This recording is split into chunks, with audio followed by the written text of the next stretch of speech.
आठवें तीर्थंकर चंद्र प्रभदेव जी इस मध्यलोक के पुष्कर द्वीप में पूर्व मेरु के पश्चिम की ओर विदेह क्षेत्र में सीतोदा नदी के उत्तर तट पर एक सुगंधी नाम का देश है। उस देश के मध्य में श्रीपुर नाम का नगर है। उसमें इंद्र के समान कांति का धारक श्रीसेन राजा राज्य करता था। उसकी पत्नी धर्मपरायणा श्रीकांता नाम की रानी थी। दंपति पुत्र रहित थे, अतः पुरोहित के उपदेश से पंचवर्ण के अमूल्य रत्नों से जिन प्रतिमाएं बनवाईं, 8 प्रातिहार्य आदि से विभूषित इन प्रतिमाओं की विधिवत प्रतिष्ठा करवाई। पुनः उनके गंधोदक से अपने आप को और रानी को पवित्र किया और अष्टाहुति महापूजा विधि की। कुछ दिन पश्चात रानी ने उत्तम स्वप्न पूर्वक गर्भधारण किया। पुनः 9 मास के बाद पुत्र को जन्म दिया। बहुत विशेष उत्सव के साथ उसका नाम श्रीवर्मा रखा गया। किसी समय श्रीपद्म जिनराज से धर्मोपदेश को ग्रहण कर राजा श्रीसेन पुत्र को राज्य देकर दीक्षित हो गया। एक समय राजा श्रीवर्मा भी आषाढ़ मास की पूर्णिमा के दिन जिन पूजा महोत्सव करके अपने परिवारजनों के साथ महल की छत पर बैठा था कि आकस्मिक उल्कापात देखकर विरक्त होकर श्री प्रभु जिनेन्द्र के समीप दीक्षा लेकर श्री प्रभु पर्वत पर संन्यास मरण करके प्रथम स्वर्ग में श्री प्रभु विमान में श्रीधर नाम का देव हो गया। धातकी खंड द्वीप की पूर्व दिशा में जो ईश्वाकार पर्वत है, उसके दक्षिण की ओर भरत क्षेत्र में एक अलका देश है। उसमें अयोध्या नगर है। उस नगर के अजितंजय राजा की अजित सेना रानी ने किसी समय उत्तम स्वप्न देखे और 9 मास बाद श्रीधर देव को जन्म दिया।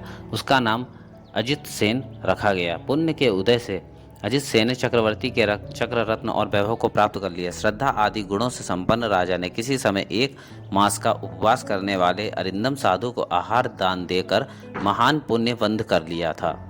उस दूसरे दिन वह राजा गुप्त प्रभु जिनेन्द्र की वंदना के लिए मनोहर नामक उद्यान में गया। भगवान के मुख से अपने पूर्व भव सुनकर विरक्त होकर जैनेश्वर दीक्षा ले ली। आयु के अंत में नभ तिलक पर्वत के अग्रभाग पर शरीर छोड़कर 16वें स्वर्ग में इंद्र हो गया। पूर्व धात की खंड द्वीप में सीता नदी के दाहिने तट पर एक मंगलावती नाम का देश है। इसके रत्न संचय नगर में कनक प्रभु राजा राज्य करते थे।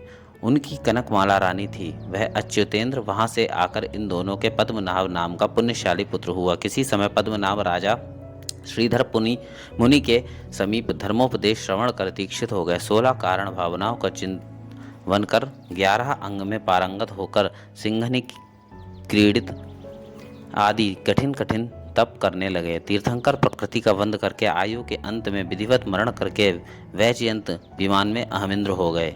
इनके श्रीवर्मा, श्रीधरदेव, अजित सेन चक्रवर्ती, अच्युतेंद्र, पद्मनाभ, अहमिंद्र, चंद्रप्रभ, भगवान ये 7 भव प्रसिद्ध हैं।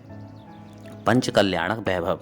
अनंतर जब इनकी 6 माह की आयु बाकी रह गई, तब जम्बूद्वीप के भरत क्षेत्र में चंद्रपुर नगर के महासेन राजा की लक्ष्मणा महादेवी के यहाँ रत्नों की वर्षा होने लगी। चैत्र कृष्ण पंचमी के दिन गर्भ कल्याणक महोत्सव हुआ एवं पौष कृष्ण एकादशी के दिन भगवान चंद्र प्रभु का जन्म हुआ। किसी समय दर्पण में अपना मुख देख रहे थे कि भोगों से विरक्त होकर देवों द्वारा लाई गई विमला नाम की पालकी पर बैठकर सरवर तुर्क वन में गए। वहाँ पौष कृष्ण एकादशी के दिन 1000 राजाओं के साथ दीक्षा ले ली। पारणा के दिन नलिन नामक नगर में सोमदत्त के यहाँ आहार हुआ था। 3 माह का छद्मस्त काल व्यतीत कर भगवान दीक्षा वन में नाग वृक्ष के नीचे फाल्गुन कृष्ण सप्तमी के दिन केवल ज्ञान को प्राप्त हो गए।